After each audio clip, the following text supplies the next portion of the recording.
tout simplement. Mais le cœur du problème de la justice et de l'action de la justice, c'est l'exécution des peines. Ce n'est pas son fonctionnement, je dirais, philosophique dans les décisions qui sont prises.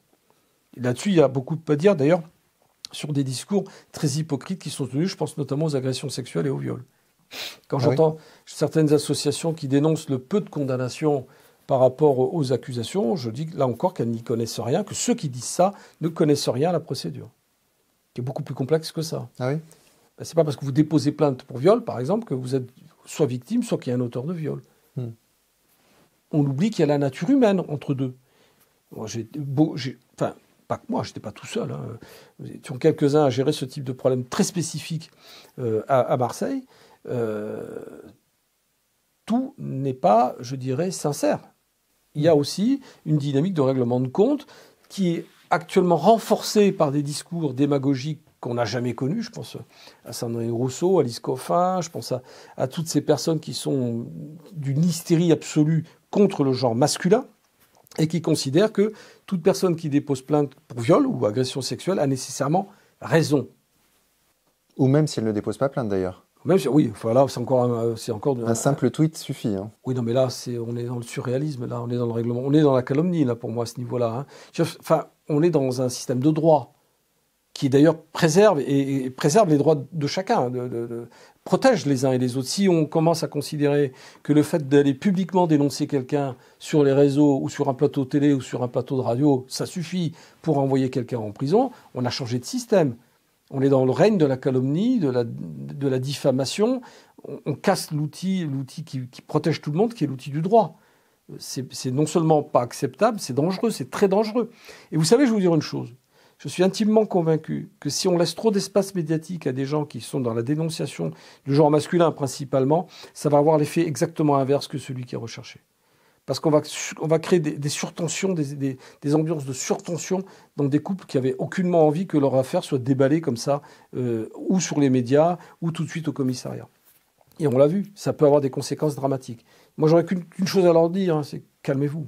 Calmez-vous et prenez bien en considération qu'une période de crise, heureusement, peut être temporaire et qu'elle ne nécessite sûrement pas d'être déballée publiquement ou à un commissariat. Ce qui ne veut pas dire qu'on ne doit pas protéger les femmes. Faut pas se tromper de sujet. Préserver la parole de la femme victime, c'est essentiel. Lorsqu'une femme vient déposer plainte pour une agression sexuelle ou un viol réel, il faut la protéger. Mais il faut la protéger autrement que par des déclarations télévisuelles. Il faut la protéger en ayant des lieux d'accueil, en ayant une procédure simplifiée et allégée, en ayant des moyens de neutraliser la situation. C'est très important. Très important. Et on n'a pas ça. Donc au lieu de dire que les flics ou la justice ne fait pas son boulot, il faudrait que toutes ces associations se posent la question de savoir comment on peut préserver quelqu'un qui est confronté à une situation de crise violente. Tout simplement en ayant des lieux d'accueil qui sont insuffisants. Vous avez des situations qu'il faut neutraliser. Mais cette neutralisation ne doit pas être le fait uniquement d'une plainte, entre guillemets, agressive. Je ne sais pas si je suis assez clair sur le propos. En même temps, les policiers, de ce point de vue-là, ont une responsabilité parce que souvent, on retrouve ces plaintes dans le Canard enchaîné ou sur Mediapart. Et donc, il y a des fuites. Bien sûr qu'il y a des fuites. Mais vous croyez qu'elles sont le fait des policiers ? Alors, je vais vous expliquer. On a évoqué hors enregistrement une affaire, moi, que j'ai connue de près, qui est l'affaire Abad. D'accord ? Quand j'ai pris cette plainte, c'est moi qui ai pris la plainte Abad, d'accord ?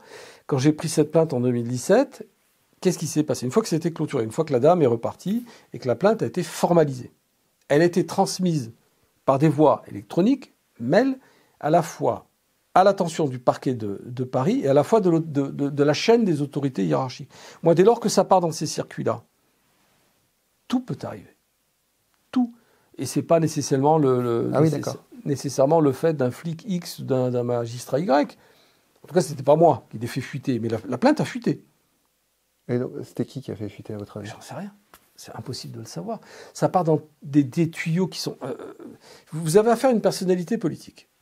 Donc il faut bien imaginer que lorsque la plainte qui concerne une personnalité politique part dans les tuyaux de compte rendu, soit à la magistrature, soit à l'information, soit à la direction, pardon, à l'administration, on va dire, c'est transmis à plein de gens. C'est transmis à l'autorité préfectorale, par exemple.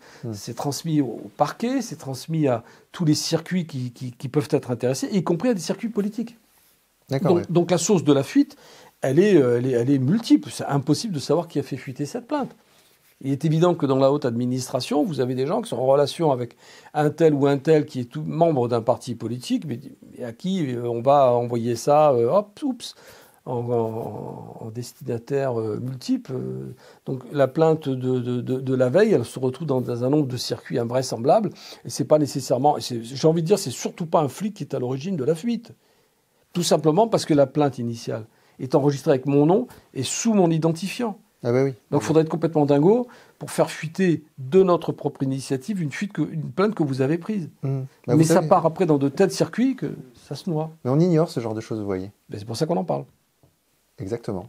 C'est Voilà. pour ça que vous êtes là.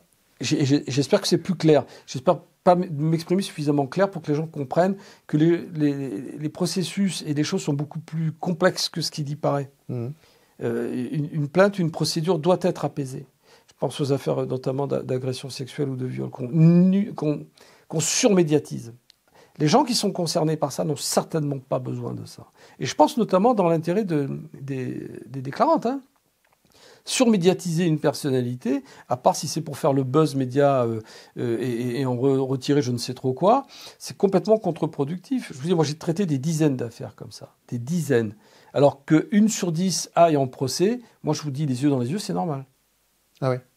Bien sûr. Il y a beaucoup de mythos. Il y a beaucoup de tentatives de manipulation de l'institution, oui. Oui, parce que pour des raisons de non-paiement de pension alimentaire, de garde d'enfants, puis tout simplement de règlement de compte entre deux partenaires. Il faut se dire les choses. Tous les mecs ne sont pas des salauds, je ne dis pas que tous les mecs sont des anges.